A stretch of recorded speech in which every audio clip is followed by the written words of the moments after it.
use the checkerboard because they're merely telling you, we don't kill you necessarily, we outwit you. It's a game. Yeah. I mean, death can be part of that game, but we're not just there to massacre you. We're there to outwit you. But we also give you the chance to outwit us. It's a game. So if you can play the game according to the rules, but of course most people don't even know the rules of the game, but they're saying if you understand some of the rules of the game, go ahead, try to outmaneuver us. Well, you outmaneuver your rival by knowledge, not by weaponry, and not by hate, but by knowledge, outwit them. And it's the same thing on this inner psychic level. There's a game being played out, the game of the karmic man and the dharmic man. Karma is ignorance. So if you end your ignorance, you're out of karma. So you can forget all the Eastern priests and all that Hinduism and Brahmanism and all those liars over there that, again, is just a Christianity of the East, a priestarchy that's meant to lead you away from your feminine aspect and to, create this androcentric, patrocentric and phallocentric religion.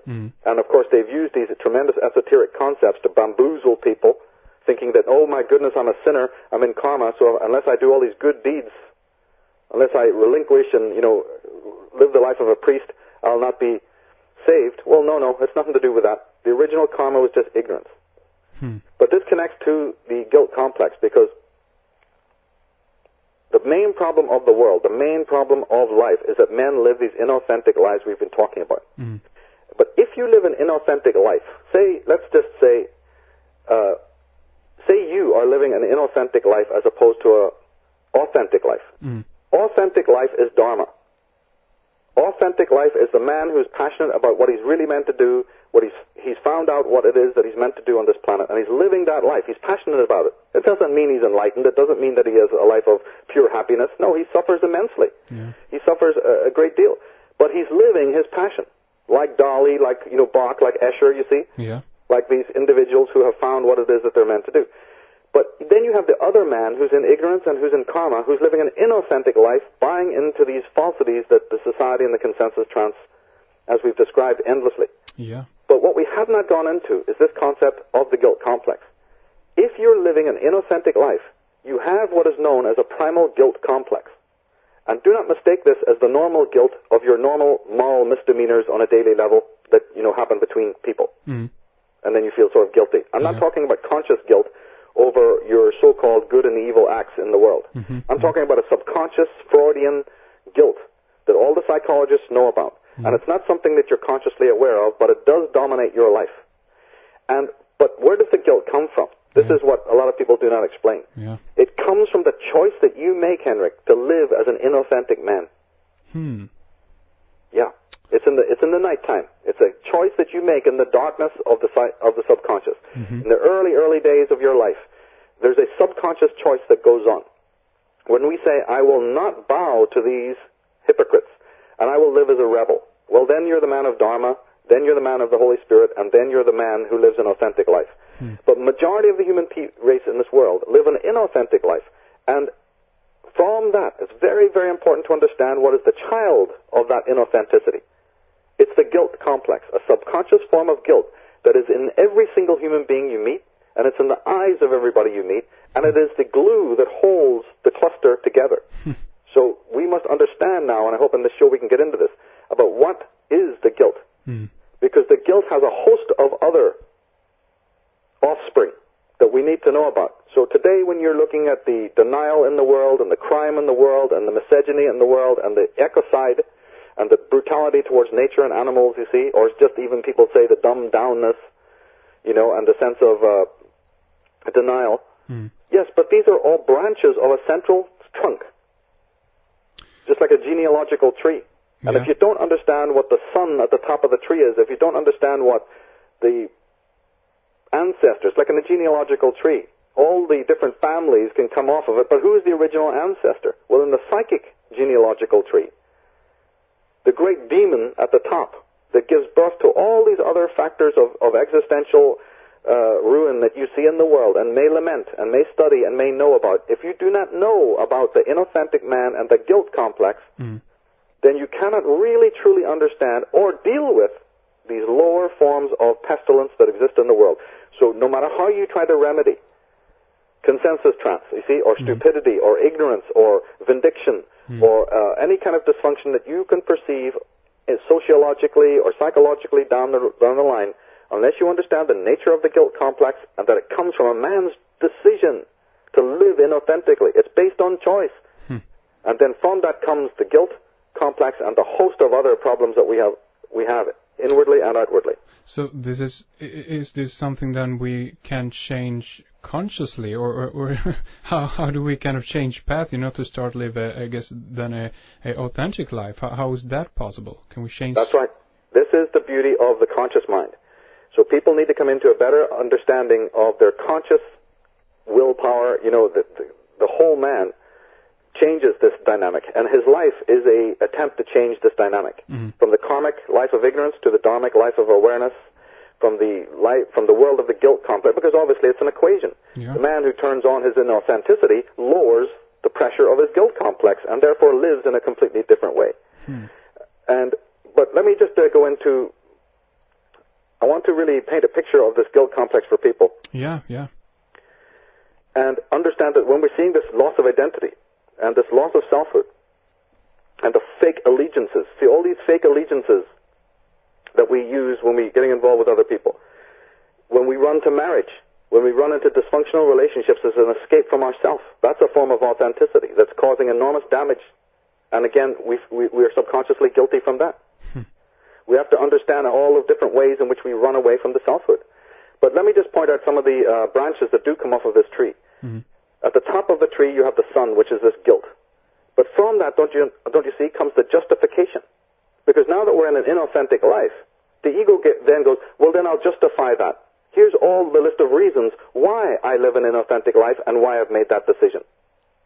So psychologically aware people know about this concept of justification. And you can see it all around in everyone. You can see it in yourself and in the people around you. So justification is one of the main branches that comes off this tree. And so some people may call that self-delusion. Then there comes another complex, which we need to know about, which is anesthetization, or escapism, and habituation. That's another branch. Because now that you know that you've chosen a false way and that you're living in a certain kind of pathological life, you're not living the true life, and you subconsciously understand this, then another fashion comes in, which is to anesthetize yourself against the life that you're living. So you keep living the inauthentic life, but you basically become this mindless zombie who just goes for the lowest chakra types of, pursuits. Endless sexuality, endless sweetness, endless addictiveness, endless, immersion in the different groups that exist, you see. Or just a simple obsession with the domestic minutia, which is habituation. We call it habit. The endless routine of just sitting in the car, going to work in the morning, coming back. I'm a programmed machine. I don't think. I just let the system take care of me. I just use the handrails that have been provided for me. Or I'm a housewife and I just look after my kids and I just wash the dishes and I just chat to the neighbors. You see, the endless habituation. And I just buy what's in the latest catalog or what they're showing us on TV. And this is this anesthetization in short. And that's a whole study in itself for psychologists. Then we have we talked about the justification. We have the embellishment. And this is where the media comes in. Okay, we say, we know we've chosen this inauthentic life, and you know something? It is a bit banal. So the ego now, we're asking the ego to keep on putting the quarter in, keep on putting the money in, so that we'll have new, exciting things to embellish this hell that we're living in. Hey, media, give us some more, American Gladiators. Give us some more holidays in the sun. Give us some, the better model of car. Give us the new heroes, the new fashion. Turn us on. Don't you understand we're living in absence of ourselves, and you want to keep, the baby needs a new rattle, a new toy every 5 seconds? But that's excusable in a child. It's not excusable in an adult. So we have now a cult of embellishment.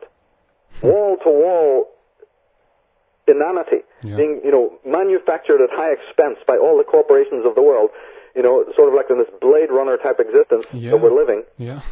Overcrowded, overpopulated, dumbed down, moronic. Well, sex, drugs, and rock and roll, keep it coming. And people are heavily addicted to this.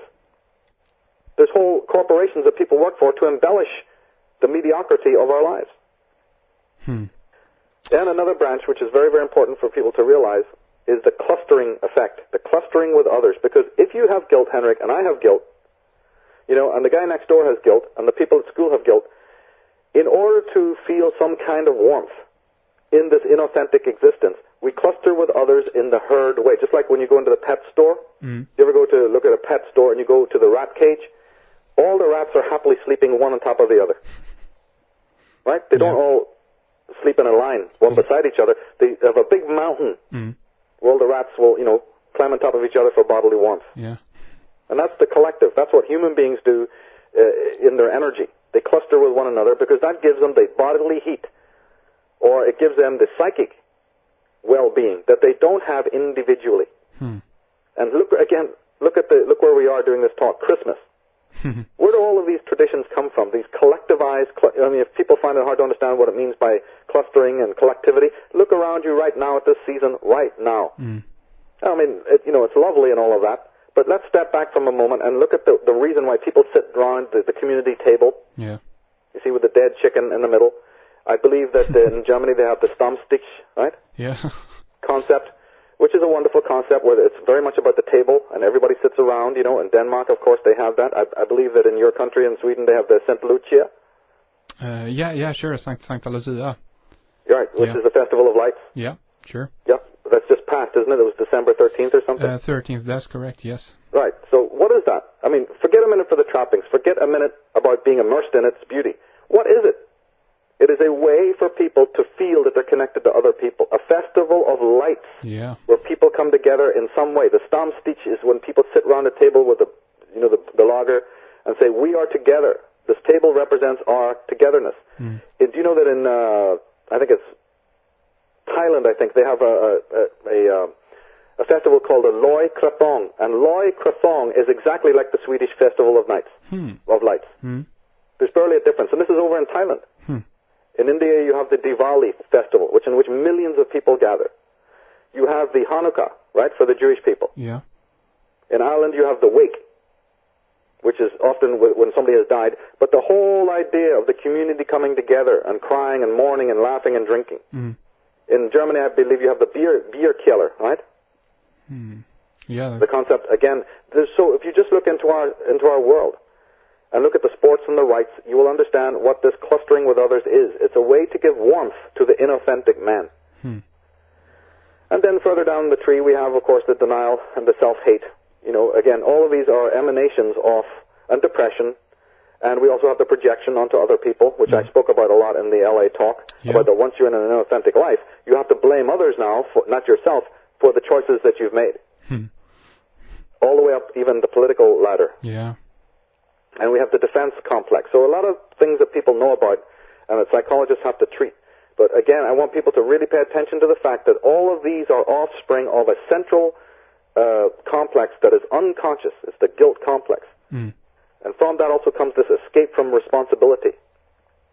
You know, there's a famous quote from the geneticist, Dubčanský, and he says that man knows that he is accountable for his acts. He has acquired the knowledge of good and evil. This is a dreadfully heavy load to carry, and no other animal has had to withstand anything like it. There is a tragic discord in the soul of man, among the flaws in his human nature. This is one far more serious than the pain even of childbirth. You know, Nietzsche said that man is the only creature that has to constantly overcome himself in order